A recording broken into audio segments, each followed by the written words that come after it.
What do you see right now? You. Look around. What do you see right now?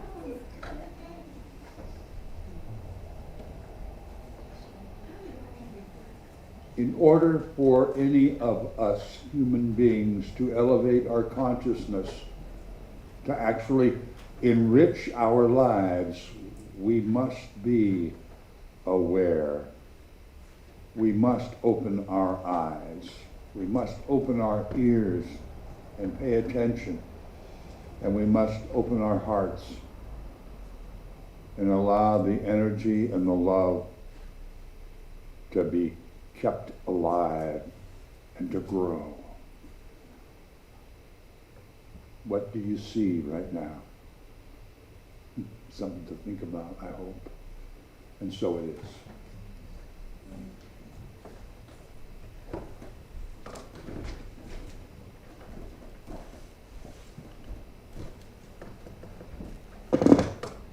First, a little disclaimer. I feel like I should be wearing a sign. I got a tooth pulled. It's okay. I didn't get smacked. So, I'm one of the big kids now. Most of my adult life, I have not felt like a grown-up. Not like my parents were grown-ups, anyway. In spite of the fact that I owned a business for 2 years and sold it for a profit. In spite of the fact that I bought a house. I thought that might be the thing that made me feel like a grown-up. But then I lost it in the 2009 crash of the real estate market. In spite of the fact that I raised a daughter as a single parent. And while I say I was a single parent, I was never alone in my parenting. I had so many people helping me. If there was something that she needed that I couldn't provide, I found someone that could. I truly had a village, and yet secretly, I didn't feel like a grown-up. I've had a lot of money, and I've had no money. Every utility that could be turned off has been turned off. But I managed to get them turned back on. And I've had my car repossessed, but I managed to get it back. I always had a job, except when I didn't, but never a career. Grown-ups have careers.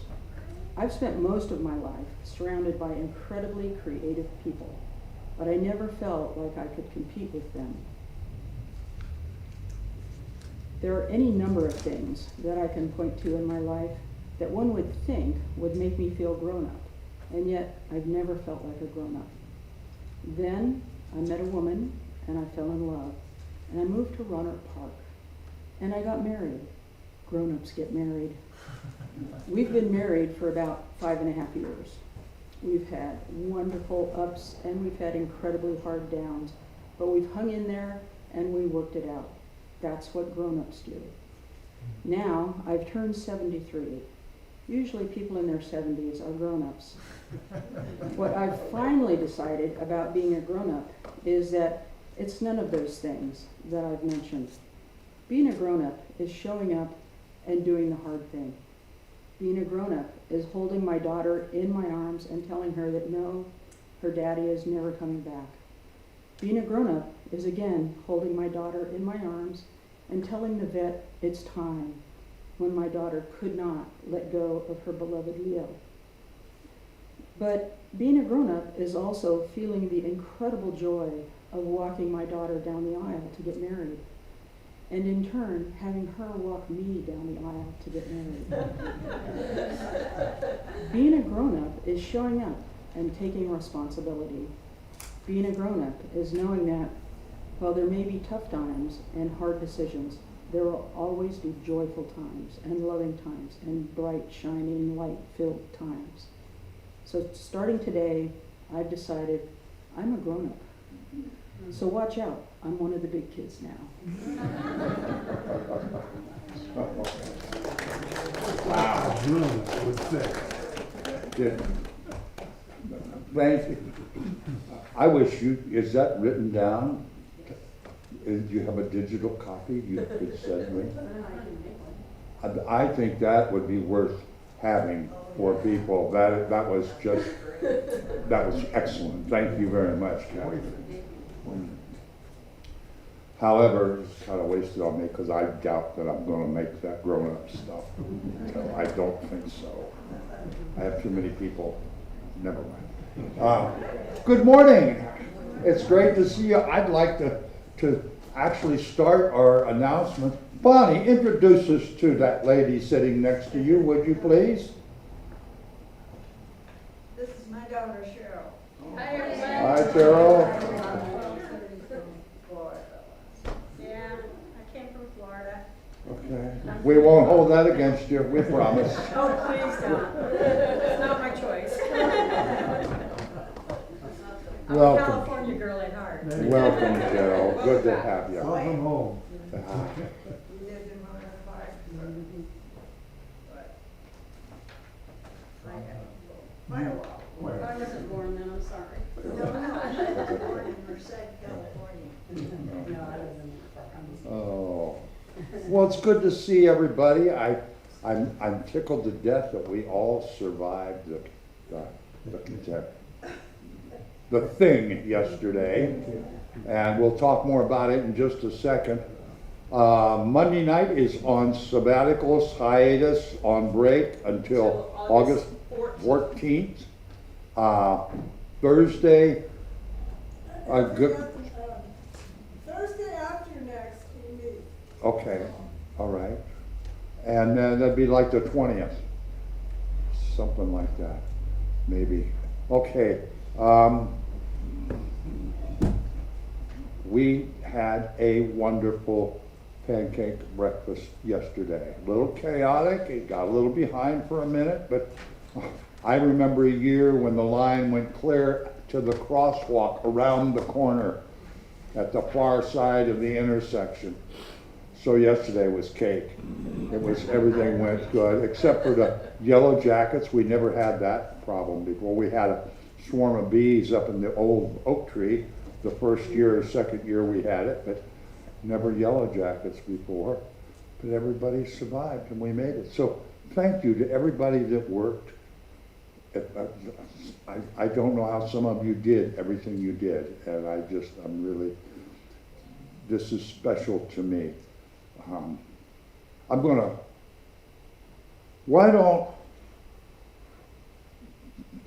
What's her name? Come up here and talk to us about something, and then I've got some more to say.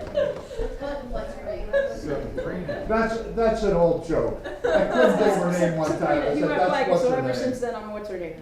So I was so tickled last night because I'm a subscriber to the Press Democrat, and there was a breaking news, which usually means uh-oh, right? They featured the Kids Day. And so much of what we do around here, we don't do the good things. We do looking for stars in heaven and that kind of thing. We just do it because it's the right thing to do, right? But it's always nice when somebody says, thank you, right? They did a feature, okay, of the Kids Day, which is a little tiny event, but it's so good, right?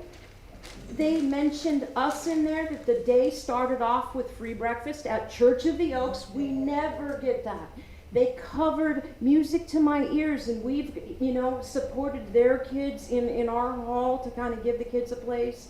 And that thing of bringing music into the community and giving people an opportunity. What tickled my heart is that the good things we do, I can't remember the ad campaign that says one right thing or the next thing, or the little acts, right? But basically those tiny acts, the article kind of covered how the good-spirited, it was like a birthday party for everybody, and from the diaper derby that some went the wrong way and two were obvious winners and all that, from the diaper derby to the kids getting face painting, all the goodness, but that one good deed spreads a smile, spreads the joy, overflows into the company. So when we're doing those good things, know that it does make a difference and we get noticed. Finally, the Press Democrat, the local people never covered us. Bonnie's thing that said there was a Kids' Day didn't say anything about the free breakfast, right? But the Press Democrat covered us. So thank you to all for the good things you do, whether it's donating for baskets for cots or showing up out here to feed, for the bee stings, for, you know, for the people who were kind enough to, when they says, do you have something to help it if she needs something for the bee sting? I went out to the car and got goodies, right? Because I'm allergic. I carry that stuff, you know, but you never know when somebody might have a problem. To the people who don't know how to cook and tried, right? We all learned together. To the people that served, to people that reminded us to put the gloves on, right? All that stuff, right? The little tiny things we do make a huge difference in our community, and the joy and the goodness we do spreads. Thank you. I have the article if you want to see it. If you will all take close notice to the very last line on the order of service just above our website, if you go on your telephone, if you have one of those fancy phones, or on your computer, you can go to that link and you can read that whole article. And it's really, really nice. And I'd like to point out that one of the things we did, we put what we're calling our propaganda out on every table. Now I'm gonna put one of these back in the foyer, and I have a number more.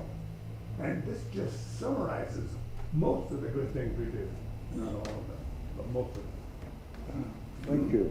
And I'm going to talk to you about Kids Day a little bit. In 2002, we did our first Kids Day pancake breakfast. In 2003, the city said, we can't do Kids Day anymore. We don't have any money. So the chamber took it over, and I was the first Chamber Kids Day chairman to do the parade in the park and the vendors and then the pancake thing. And that was pretty cool because not only did we do that, we also did a float, a huge float for the parade. And we built the float out of Chateau debris. And we did a fun train that was on my flatbed truck that was 24 feet long that had kids in the train. We did a 7-foot high dragon, and we built a castle, and we did Elvis's place, Graceland, rock and roll stuff. We did all kinds of floats, and the whole chamber would town would get together. Ed Gilardis took over the parade. He became the parade chairman to handle that because that was a job in itself. But the city did nothing. We used to go out to the city yard and get all the cones and the signs, put them out. We had a crew of volunteers that would shut down the streets and direct traffic. Everything we did, my little committee did. In 2016, the city said, we got money, we're taking it back. For all those years, I was the Kids Day chairman. That program means so much to me because it gets our kids and our adults together in this town. And this little church having yellow jackets and pancakes out in the grass. We are part of that energy mix. We're part of that community. And we don't proselytize. This is the first time we had propaganda on a table. We've never done that before. We just show up. But we thought maybe we'll let people know everything this little church does. And if you read Wayne's list, it's remarkable when you add it all up. We're going to put it on our website and change a couple words at the bottom and incorporate it with our opening thing. And it takes that village that Catherine was talking about. It takes a community, it takes working together. So I want to say thank you for making it possible to feed this town breakfast every year for the last 20 years, and hopefully 20 more. So thank you very much. Any other announcements? Yes, Linda. Cody says hi, and he misses everybody. He's situated in Florida, which is interesting that he's here from Florida. So he's been at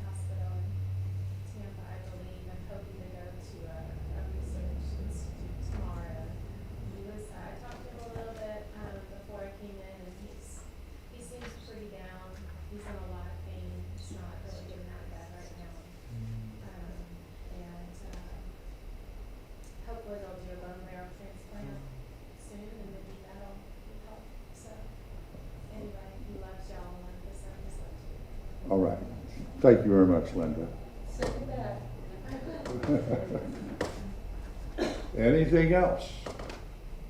Well, then let's stand up and sing It's in Every One of Us. It's new, so he's gonna play it through on us. Oh, I am? Yes, you are. Because I don't know this song, and I Okay. sing every week. Oh, I'll start at the we've done beginning it of my lots of times playthrough. actually over the years, but not in a while. Yeah. Here, from the beginning.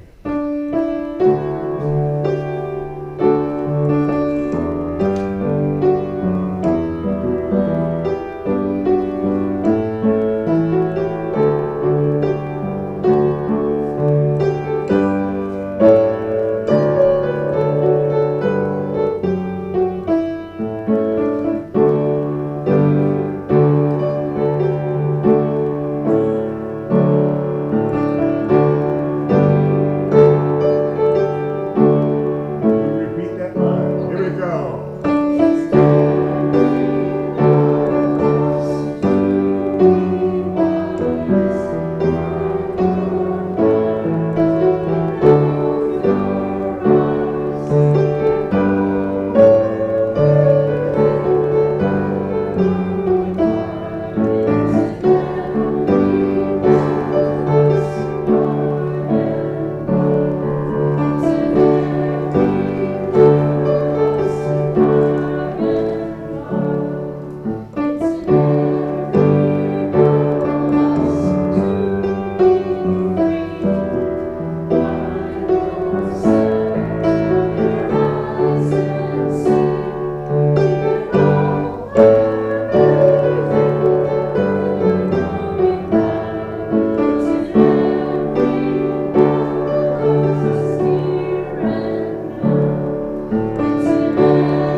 You know what to do. This is the time.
Hey, Mark, good to see you.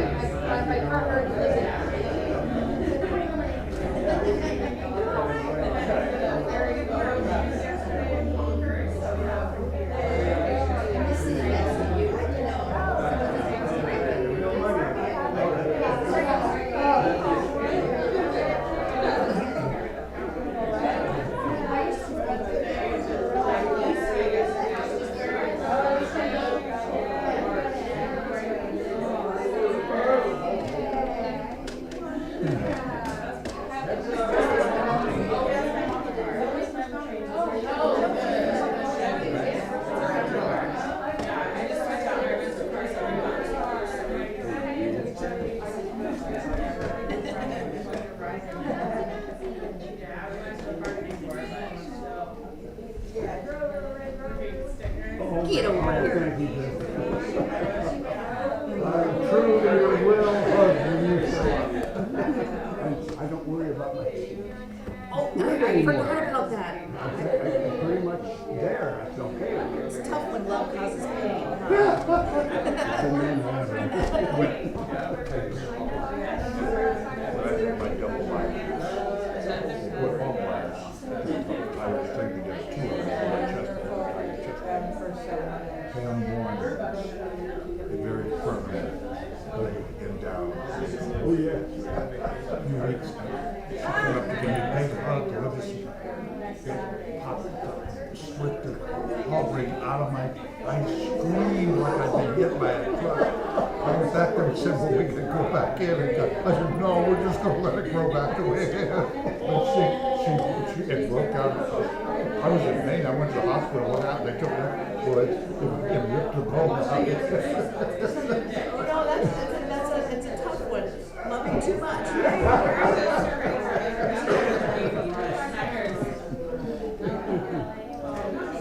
Good to see you, Mark. A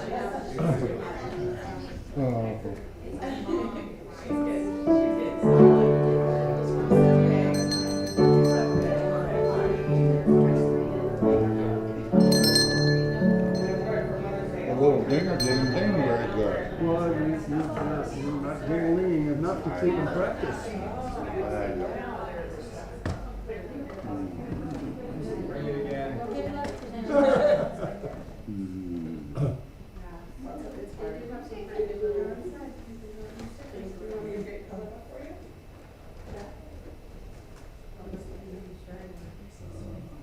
I think just as important as it is to have a Kids' Day pancake breakfast and to fill up COTS baskets and to bring food in for the food baskets for the food pantries, I think it's just as important for us to learn to share our money as well. That's really a privilege. It's a great opportunity. It keeps the flow of the universe flowing through us in every facet of our lives. That's why I talk about when we have a new member, share your time, talent, thought, and treasure. Those are the 4 parts of your life. And when you have the opportunity to share those 4 things, you can become a very well-rounded grown-up. Is that right? Yeah. It's actually good for you. So we don't pass the basket. I'm going to tell you a story. My first wife and I had a gospel group. We made records and we went to work for Jimmy Swaggart at his big camp meetings. And we worked for him for about 4 weeks, maybe 5 weeks. He wanted us to join us. But he told me, if you ever watched his big camp meetings in the big places, he said, Pat, you always get them crying because people write bigger checks when they cry. And he had a sign to his ushers. He had he had 2-gallon galvanized kitchen buckets in the back. And he had a sign, and when it went like this, hallelujah, that meant pass the baskets. These guys, an army of guys would come up with buckets and pass them every time he'd get a crying good. That made me crazy. And it kind of made me not want to talk about money and stuff. But as I matured, as I grew, I learned that sharing what the universe provides, sharing the best part of me, the best part of my mind, the best part of my efforts and time and talent, and the best part of my income. That keeps me healthy. So there's a basket in the back if you want to share and get healthy. It's just like, I don't know, prunes? Never mind. That speaks to me. Good. So let's read our affirmation of abundance, shall we? Abundance and prosperity are infinite in our universe. I will be a channel for that abundance and prosperity. I will share that abundance and prosperity all the days of my life. May we ponder that.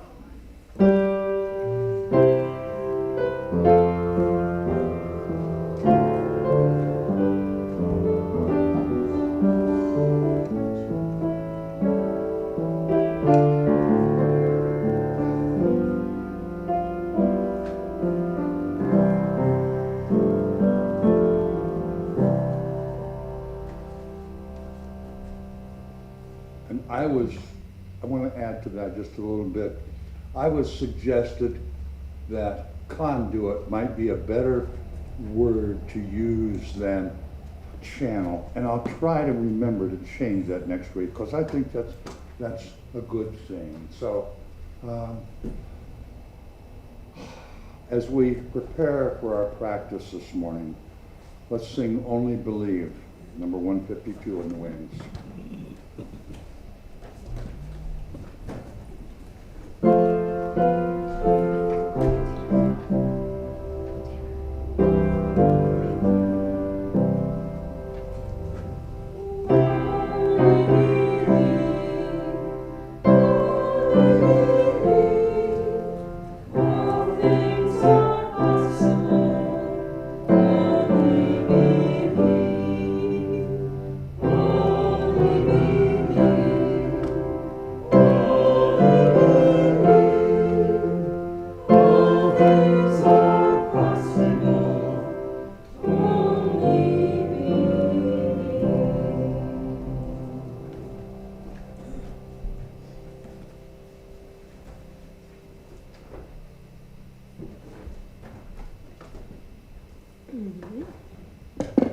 Good morning.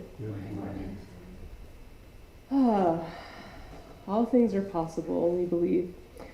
For today's practice, I find myself really wanting for all of us, actually, as a congregation, to get to know what it feels like to increase your receptivity at an energetic level. We talk about it a lot, we conceptualize it a lot, we affirm it, but nothing really changes until you address things at that level.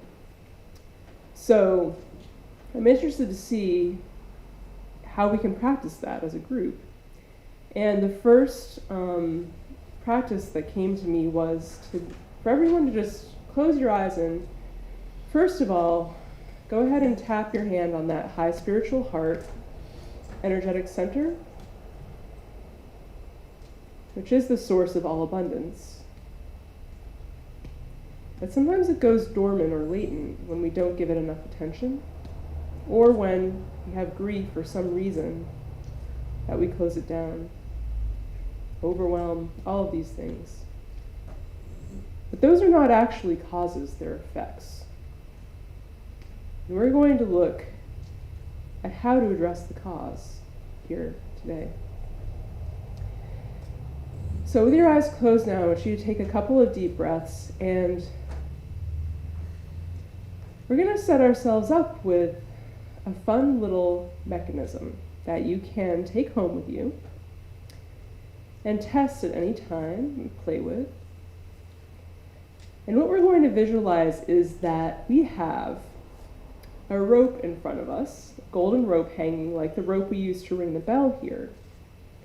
Only when you decide to reach out and pull that rope, what will happen is there's this trapdoor above your head where all of the source energy is being held back by whatever your limiting beliefs are, which we all have, keeping things where they're at.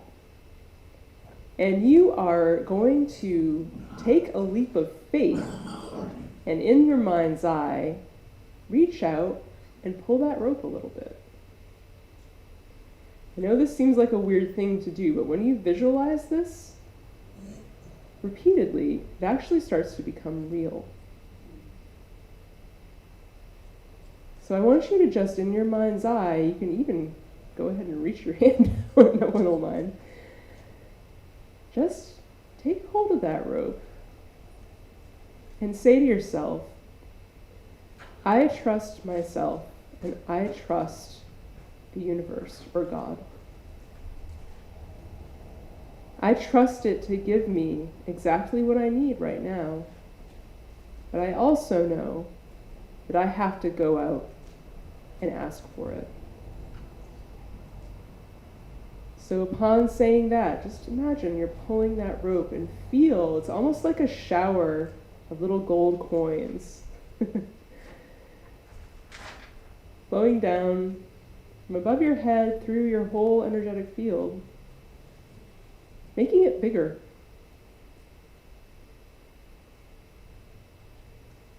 If you want to receive more, you have to actually make your energetic field bigger. And this is only one of many ways to do that. Gratitude is perhaps the one most familiar to us. I always say, you can't have too many practices. You can't have too many avenues to spirit.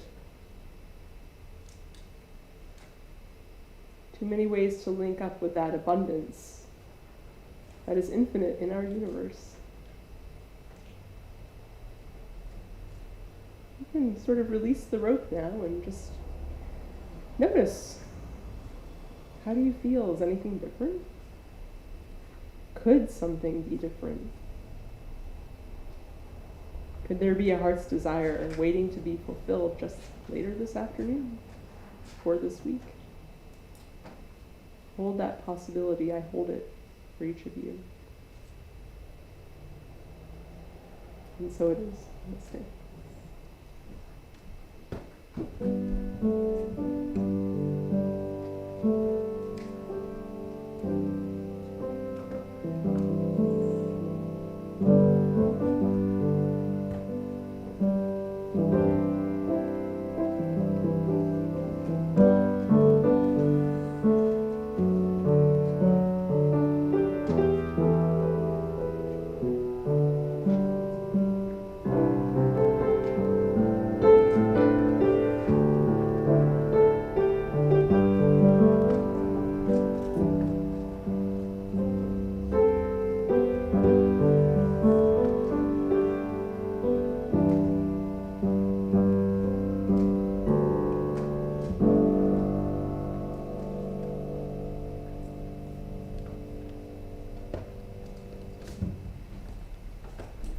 Natalie and Wayne, thank you very much. I'd like to start my talk a little different today. Taylor, would you like to come up and say hi?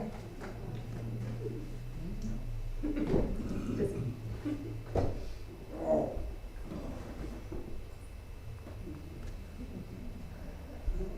How are you this morning? Are you good? Well, you look beautiful. What's that? Okay, I have no idea. Daddy did her hair yesterday. Oh, well, it's beautiful. What did you do yesterday? What did you do yesterday? Well, you remember? Was you?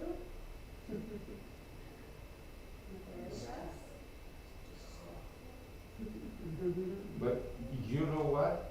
You have fun almost every day, don't you? Huh? You have fun every day? Yeah.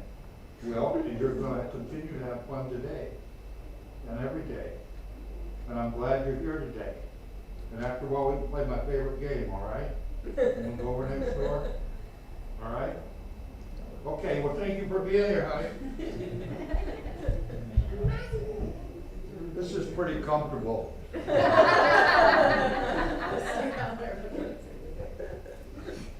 That little girl has everything that she needs for her entire life inside of her this moment.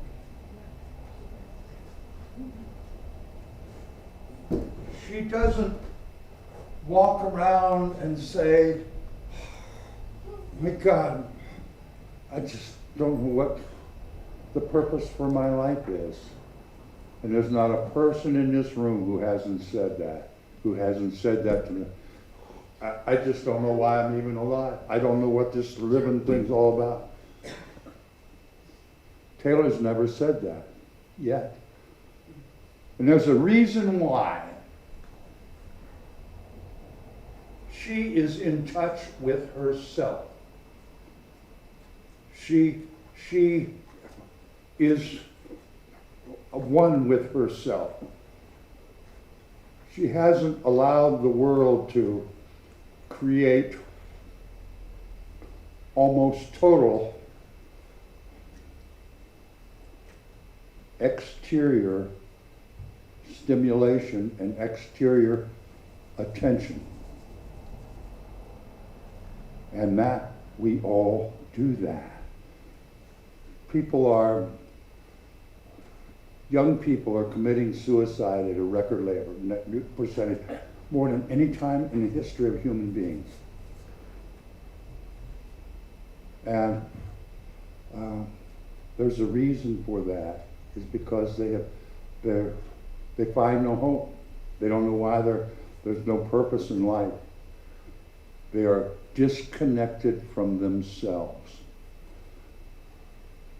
And the thing that's happened over the last 30 years, maybe 40 years, the thing that has changed in this world is technology. And technology increases that external attention. Think about your life for a minute. I actually just did a step up.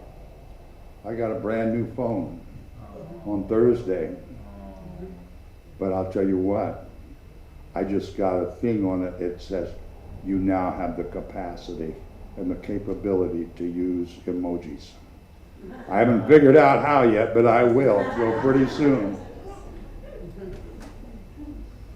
But how many of us, ask yourself, be honest,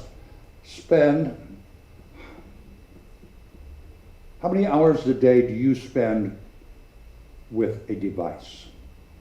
Lots. Really, with technology, with a device.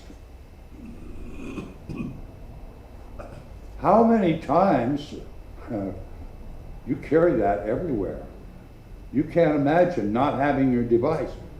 When you're sitting on the toilet, you have your device. You're catching up on your texting. No, I didn't think of that. Then you must be slow, because I listened to a guy and talk, a room full of, on YouTube, that said that if a room had 4,000 people in it, and they all raised their hands, yes. One of the few waking times in our lives when we are not having interaction with the device and depending on something outside of our bodies to stimulate us, to fulfill our needs, to create dopamine and serotonin for our lives, is when we are in the shower. Because the device wouldn't live well in the shower. We have waterproof ones now. I know. And pretty soon you can just talk to what's her name? Alexa, read my texts to me. Yeah. So those days of there's not even in the shower, you can have your attention external. And this is part of why when we are together in this room, yes, it's external, but we're coming together, our energies, our human energies, not a device.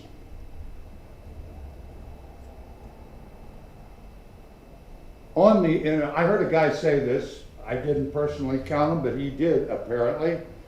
If you go to Amazon and ask Amazon for books that help you learn what your purpose is, there are 151,928 books that will help you learn.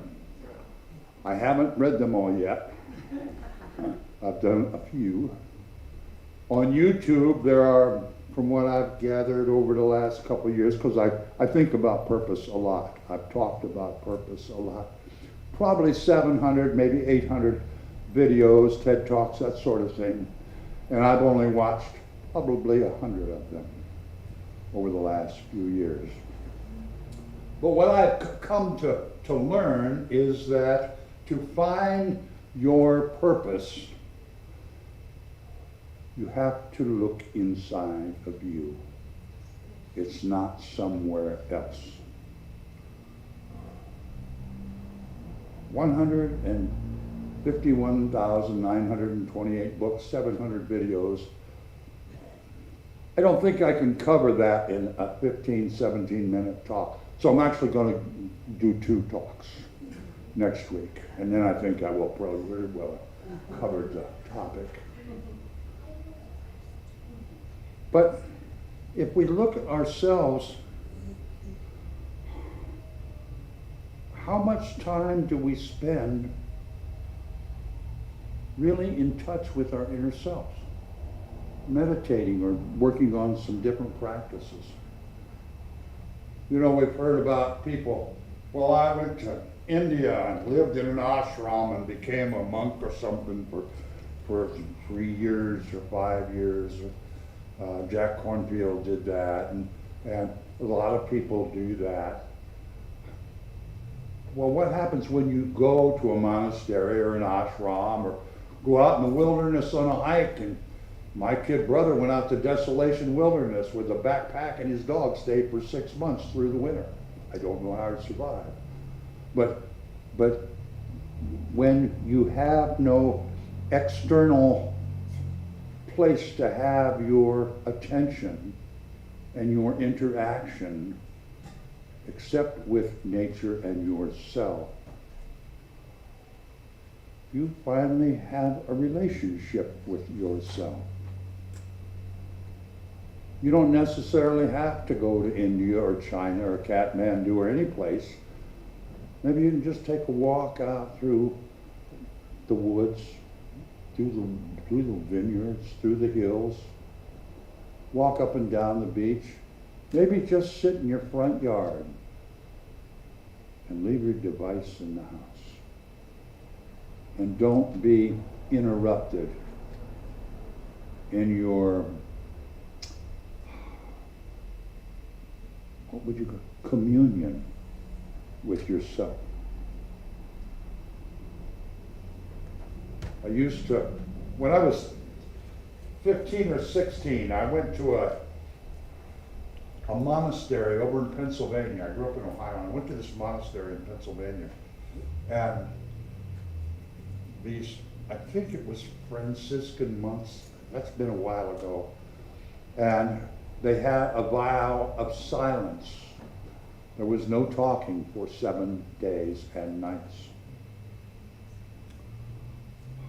Wow, that was very different for me. They did, however, I really learned to have contemplation, interaction with myself. And the other good thing that I learned from that week was these guys sell internationally rum fruitcake that they make. I ate a lot of fruitcake. It was very good. But I wonder how many times we just choose to turn on the television or watch the videos, play video games to keep our stimulation alive. And the fact that we don't, I'll use the word think so much, we don't interact with our inner self so much, that use it or lose it. Our inner voice becomes kind of numb, kind of shut down. And we just don't hear it because we're more intentional on what Siri said, or what the text was, or what this blog is, or what that blog was.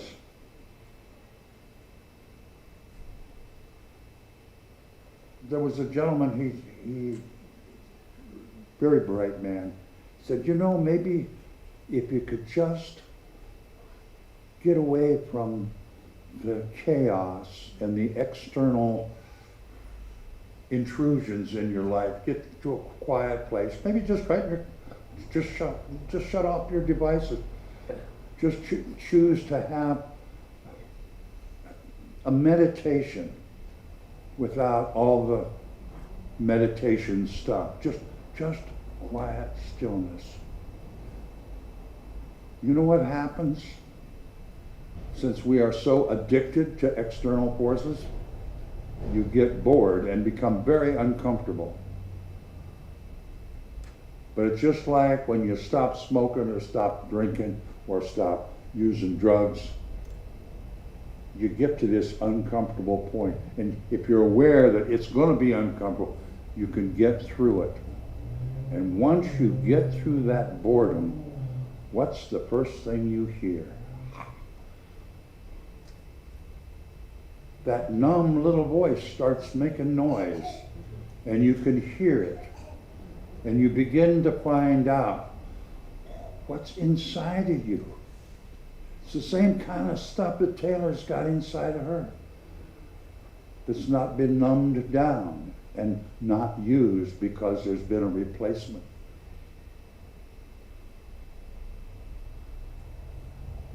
I don't think we have to go to India, join an ashram, become a monk. I don't think we have to take a month in a mountain retreat somewhere. I think if we just use our intention, our individual intention, and realize how addicted to external stimulation all of us are. It's amazing. And once we have that awareness, then spend some quiet time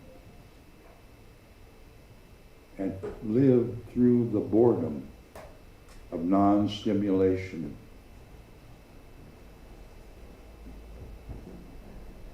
Have the perseverance to just sit there and be uncomfortable for a little while.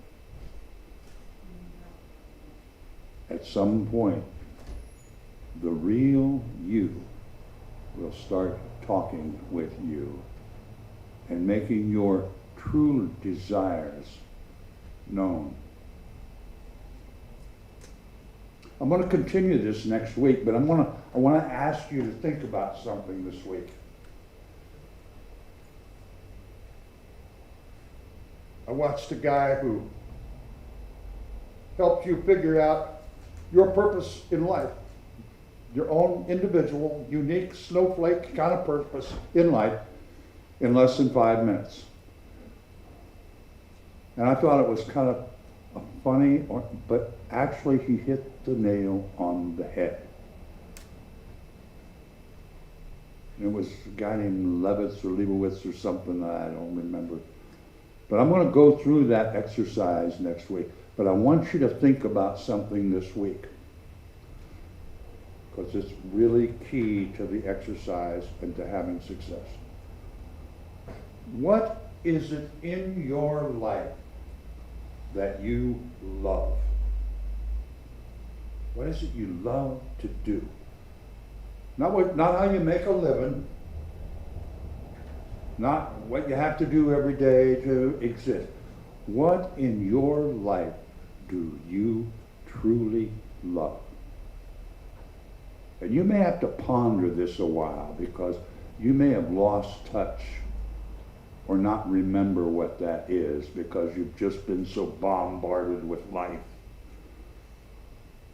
and outside interference. What do you love, really love in your life? What do you love to do?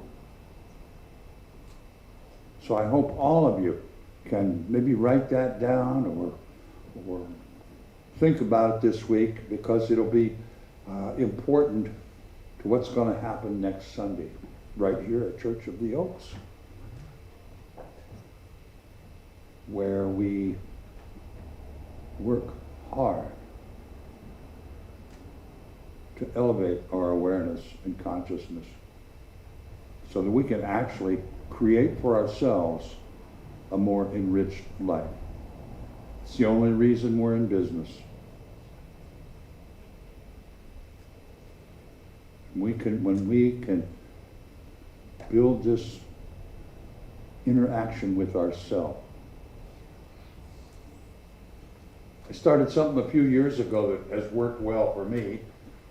Every morning I call it contemplative procrastination. I spend an hour, sometimes 2.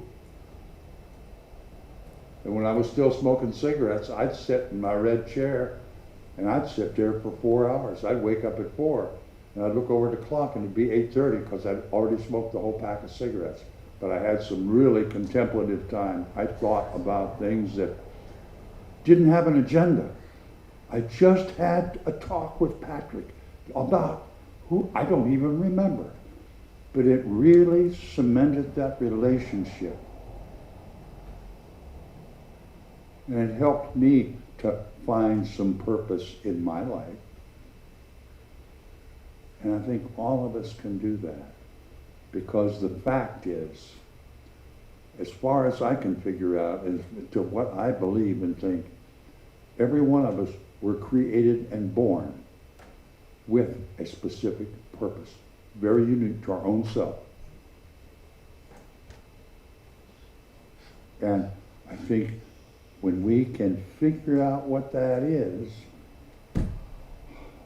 life gets more better. We have richer experiences.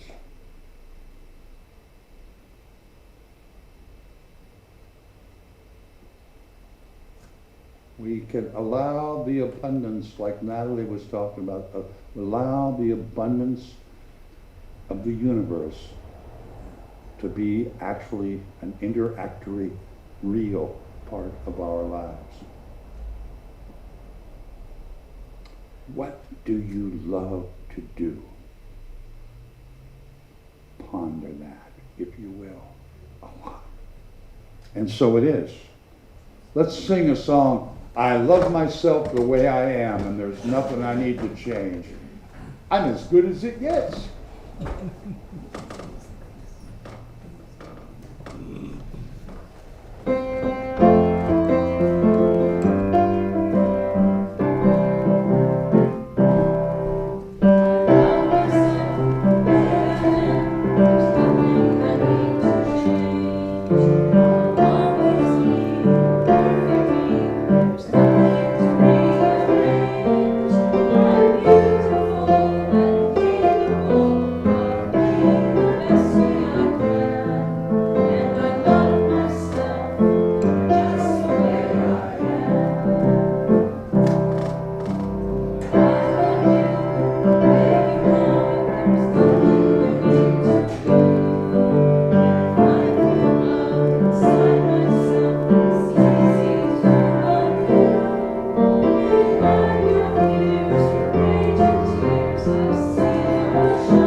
listened, and his mother said, "Do you actually hear what he's saying?"